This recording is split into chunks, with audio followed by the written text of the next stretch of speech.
So when you all are riveting, you're gonna start with a piece of wire, and the wire is gonna be the thickness of your opening. So ultimately, the wire that I have, the thicker it is, the more prominent my rivet is gonna be on the surface, whereas the thinner it is, the more delicate and small it will be. And then you can also strategically match your metal if you want this to blend in. So the only issue with wire to start is wire is shipped and it's usually what's called dead soft. So it's really flexible and easy to bend. But what we need to do is stiffen it up so it's not gonna be as flexible, and that way we can hammer it without it just slumping over. So how you can do this is you cut a section of wire, kind of like what I have here, and then use a steel block. And then I'm actually gonna cut a different section because I already kind of had a pin head on that one.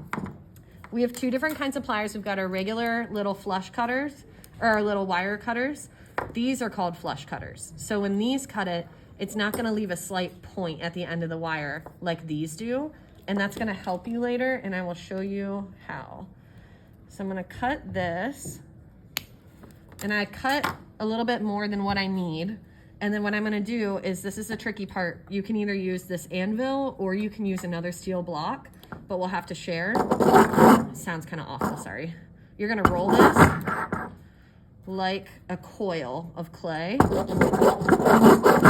I know it's a terrible noise, so if you need to plug your ears, that's fine. And this process of rolling it does what's called work hardening. Of now this isn't as flexible anymore, but if I were to hammer it, it'd flatten it out and it would lose its round quality. So the rolling aspect hardens up your metal and makes it stiffer without flattening it out. So I already have this piece work hardened, and then what you're gonna do is you're gonna flatten out the top of this by using a vise over there. So I can show you that as we're getting started. But I've got a tiny, tiny, tiny little nail head here on the end of my wire. And then what I need to do from here is I need to drill a hole through my metal that's the exact size of this wire. This one's a bit big. You can see how my nail head catches it, but I want my hole that I'm drilling to be the exact size of this wire. So when you get to that point, there is a chart that I'm gonna give you all today. Let me walk you through this real quick. And it'll tell you if you have a gauge of something, the left column is all the gauges, which drill bit you need to use to make that exact hole size. So we've got a couple options. You can use one of our sliding rulers and measure in millimeters how thick your wire is. So mine is 1 millimeter. This I find is easiest just because we have more of these. And then I've got my millimeters here, so mine's exactly 1. So then I'm gonna be using a size 56 drill bit.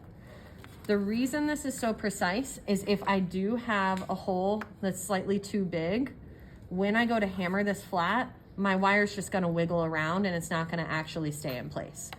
So when you're looking at your drill bit size, I'm gonna hide this kit so you all can get access to it, but that way the ones won't lose them all. This is the one that we had last spring, which when you all were ones, you lost some. So we have most of them, but some of the thinner bits are missing. But you can see that there's numbers on these. So I would get size 56 from here, which we are currently missing, so I'll look in our other collection, and then drill a hole through both of my pieces of metal. Now, what you can also do if you just wanna check without having to use that chart is gonna be your best bet. But if you don't have that chart or you're feeling lazy, another way to check is to hold your wire against your drill bit, and you don't wanna see the drill bit past the wire like what you can see on mine right now. That means the drill bit's thicker. If I'm looking and I see the wire from behind the drill bit, same thing, the wire's too thick. So you want them to be equal width perfectly. Drilled both my pieces, and I am going to work with the left hole here that's a little smaller.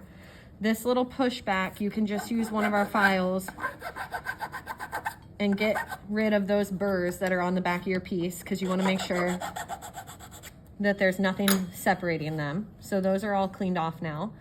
And then now what I'm going to be doing is lining up these two holes and then using my wire. It should be kind of snug. Sometimes it's a little too snug and it's tough to fit through. Mine's like right there. You want it to be snug, and sometimes you just need to wiggle it. Sometimes what you can do is just sand this wire a little bit and then it fits through, or take a little file and file just a tiny bit of your opening. But you want it to be snug, so it's not a bad thing if it's tight. Could you use wax to like make it in there? That's a good idea. Yeah. Okay. We could maybe try that right now, actually. Let me see.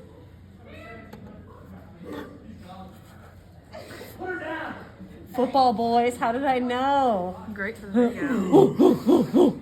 You guys want to make weird noises as jewelry people? We made it. That was you? Oh, the other one who was, I was carrying Tara on my back. Oh my god. You want to see the photo we got? Not right now. Kind of demoing. A little bit busy. Oh, sorry. Okay, so you can see I got mine through, but it's pretty snug. That's good, because ultimately when I rivet this, it's not going to want to wiggle around. But I need to tap this all the way through. So what I'm going to do is hang this off the edge of something like my anvil and try just kind of hammering this little rivet all the way through. And because I already pre-flattened that side, it's going to catch it. So now what I need to do is I need to trim just a little bit left. The specific number that you should have of wire on each side before you flatten each side is 1 millimeter. So if you want, if you pre-flatten the side like what I just did, and that's what I'll probably have you all do, is you'll have that, and then you can cut just like 1 millimeter up from where it comes out of your metal. And again, I would recommend using these flush cutters. The alternative is if you use regular snips and they leave that little point in the middle, you just have to file the end of your wire to flatten that. So that way it's a flat surface for you to hammer. Let me close that so you can see, Evan. Okay, I'm just always thinking of what you need. Very generous. Okay, so now I've got this wire, and basically I need to flatten it out on both sides to pin these together, and you've got 2 options. This is actually a riveting hammer. That's what it's made for. And when you watched the Nancy video, I know you didn't like her, but she had a good diagram of how to hammer things. So if I use the riveting hammer, I start with this skinny side, and I tap on the end of my wire, and I do kind of an X pattern.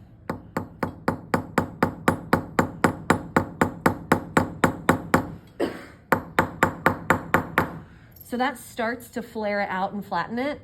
The other option is what's called a ball peen hammer, and you'll use the ball end. And if you're doing it this way, you kind of hit it and round out the sides by kind of hitting the edge and going off the edge ever so slightly. And then what your goal is to start flaring this out.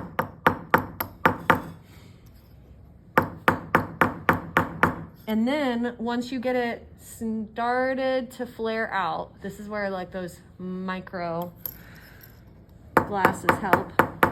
What you can do is once you start to get it flaring out, you can flip this over. Same deal with this guy. You can flip it over and you can just start hitting it straight on. Now I already flattened my other side, so that's good to go. If this was still straight and I was doing them both, I would be periodically flipping them around. And that way one side doesn't just get pushed all the way up against the steel block, and then when I pick it up, they all come apart. Keep flipping it. This kind of helps to keep it even on both sides. And then I'm starting to get there. But before I go too tight, if I want, I can leave this a little bit loose, and if I just do one rivet in your design, it gives you the ability to move and shift things, which is kind of cool if you want to like change the look of something.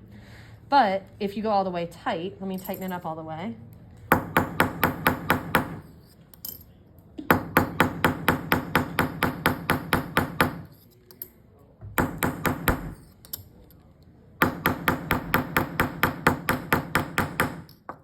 Then these two are now secured together. So this is how you do a wire rivet. And chances are you're gonna end up, as you're learning, with situations like this, where your wire was a little too soft or a little too long and just like slumped over because you didn't cut it properly.